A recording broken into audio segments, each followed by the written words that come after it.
Hello and welcome to an episode of Because Liberty. I'm your host Curtis Hart, and this is a update of a Punisher squad sting that is currently still being investigated apparently by the Cowlitz County Sheriff's Department. So it was on a Thursday, February 9th at approximately 6 p.m. when Matthew Minthorn reached out to an 8-year-old girl, wanted to also, do things with her 4-year-old daughter. Had admitted to already doing things 3 times at least with, a 7-year-old.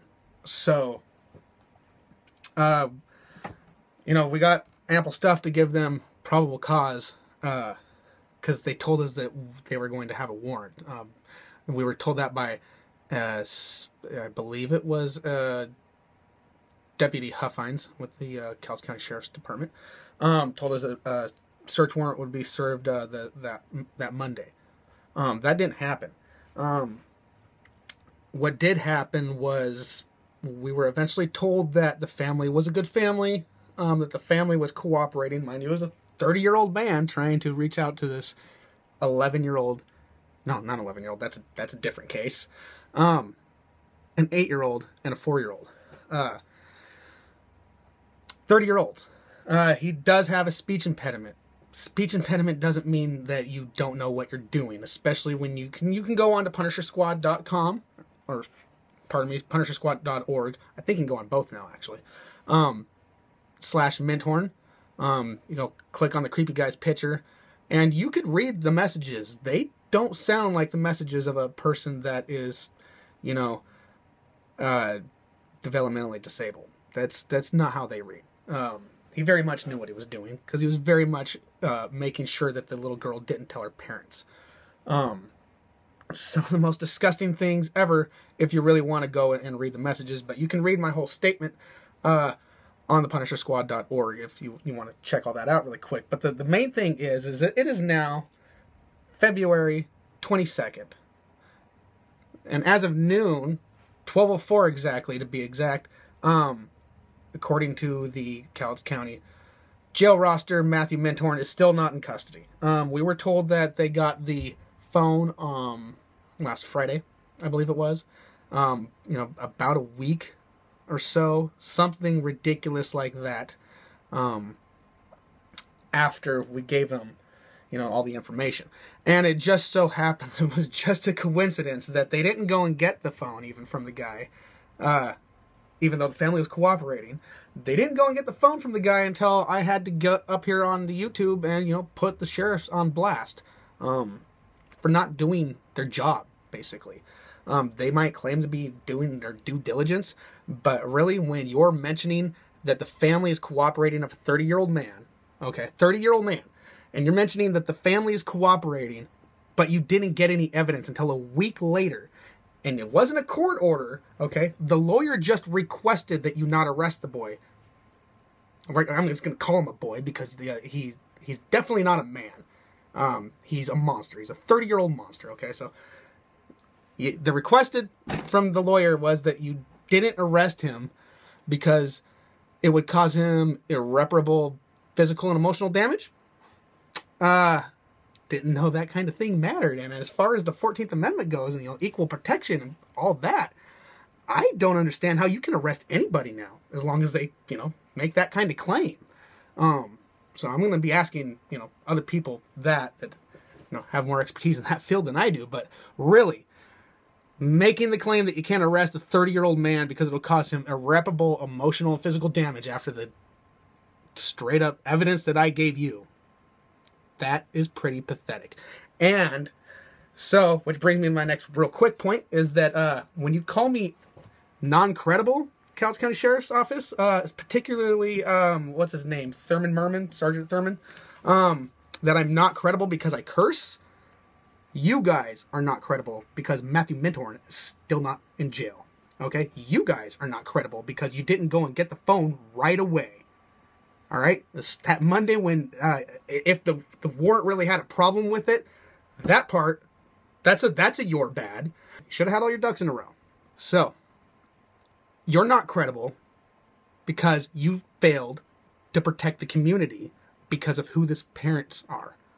parents of this monster happen to hold a major stake in the Longview Country Club. They own the land that it's on.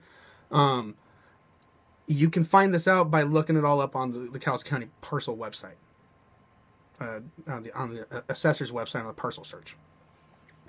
So, I mean, the fact that you even bring up his family status is absolutely and completely repugnant, and it's total malarkey. So, you know, I can put my message across without cursing. I choose not to because I have the First Amendment right, and I just don't feel like it usually. But right now, I will put my message across without cursing. Your actions have been negligent. You guys are the detectives, and you were supposed to protect the community. And when I gave you this information, you know, a few days later, we told you that he's in a Snapchat group called Snapchat for Teens Only, and it has a lot of members on it. And your guys' response was, I didn't even know that he had a Snapchat. How much detecting have you done? Like, what is actually the job title of a detective? You just wait for all this evidence to come to you? Or do you not go out and do a little bit of detecting on your own? Because frankly, that was all public information that you could find just by searching his name on the internet.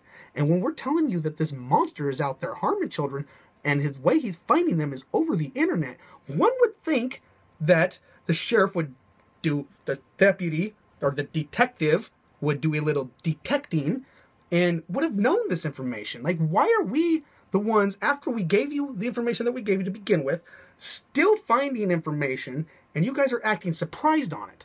Are you just putting no time and effort into it?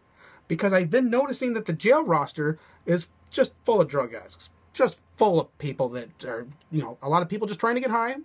You know, they might have committed some property crimes to end up in there. But there's quite a few people in there on drug charges. You have no problem getting those guys. It's just quite absolutely sickening that you didn't go get them right away because you had probable cause. Now, I understand that you needed a warrant, and apparently, according to one of the sheriff deputies, you had one, and you failed to go get it. And when I called the sheriff, when I called, that would be Detective Stumph, he's on vacation now. He was really happy to be able to go on a week's vacation because he didn't want to have to deal with this. When we gave that information to Detective Stumph, you know, when I asked him why Matthew Minthorn was not in jail yet, his response to me was simply, because I haven't arrested him yet. And he assured me that his family status had nothing to do with it, but the family was cooperating. It wasn't a court order to get him to not be arrested. It was a request from the lawyer. This just happened to be a request from one of the richest families in town. But that has nothing to do with it. So, isn't that just interesting? So, what I am asking people to do now, I have a little call to action. So, first call to action. Here we go. Let's make sure we got the right information here. Yeah. Still not in jail. Okay. So, the Cowlitz County Sheriff's Department, their phone number is 360-577-3092.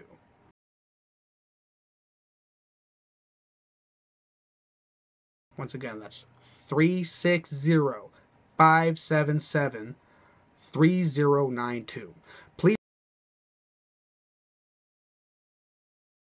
call them and let them know what you think of this malarkey. Particularly, Detective or Sergeant Thurman Merman doesn't like to hear about this, and he was quite concerned that he was going to be getting some calls. I'm not going to be taking these calls.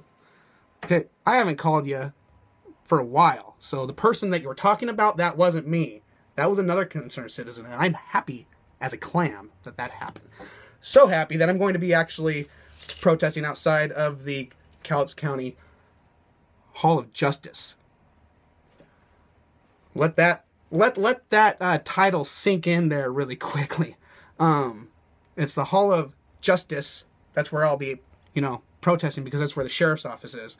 That's also where, like, the prosecutor is and all that. That's where the judges are. That's where the justice goes down. So, We need as many people as we can get out there tomorrow at 5 p.m. That would be February 23rd. We need as many people out there as we can possibly get. Let's take that back, not 5. Let's go with, I'll be out there probably 4, because it's rush hour. It's when the people are going to be getting off work. So that's what we need. This is a call to action. If you get this message and you are able to get to Kelso, Washington, okay, to 312 Southwest 1st Avenue in Kelso, Washington, 98626 by February 23rd. It'll be there 4 to 5, probably to 6. If you're able to get to there, I expect to see you there, because this is a call to action. That flag back there, it says "Don't tread on me." It's not just some silly conservative, symbol. It means don't step on me. Don't be trying to harm our children, or we're going to strike back. And when you take an oath to protect the community, you need to, take that oath seriously. It's not just an oath to protect the interests of some old family money in Kelso and Longview. All right?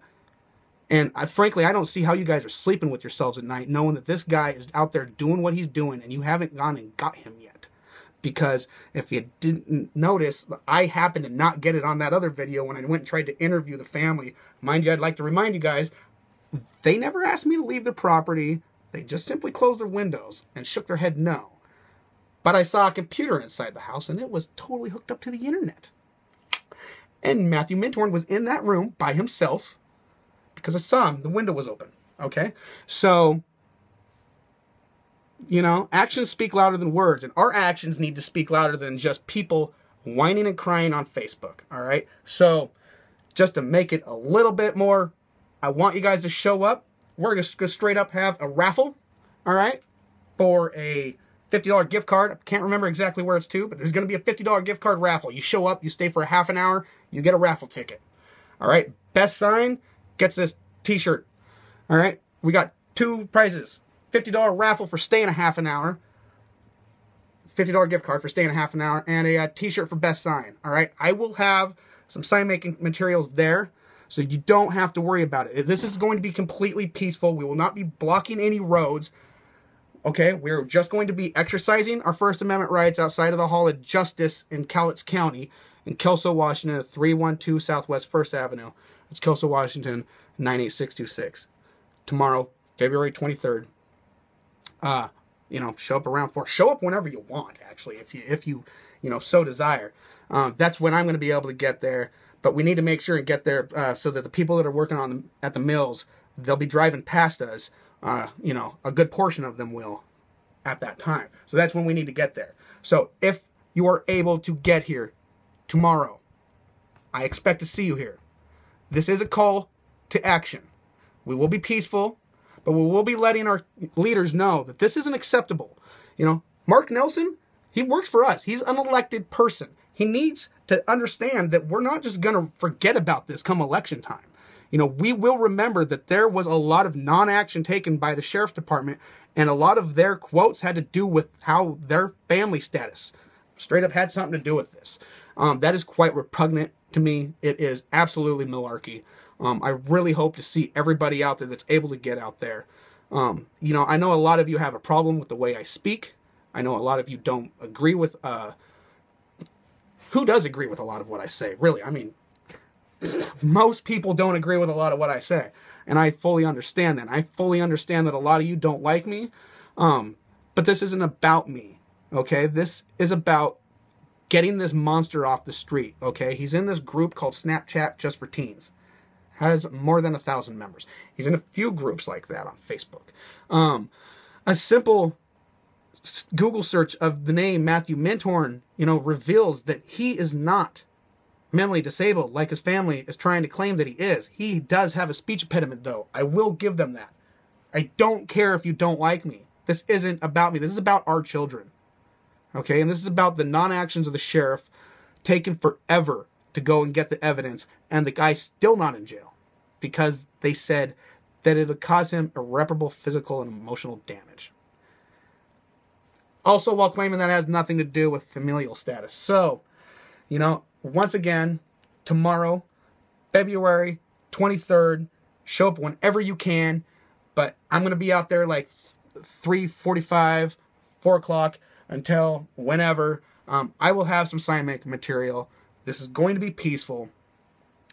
We're just going to be letting them know how we feel. This is a redress of grievances. It's a constitutionally protected right that we have. We won't be blocking any traffic. Please show up. Once again, it's 312 Southwest 1st Avenue, Kelso, Washington, 98626. And please, if you get this message and you have the ability to show up, you need to be there. Because this isn't about some partisan crap, dude. This is about our children and being targeted specifically by child molesters in our area. Thank you.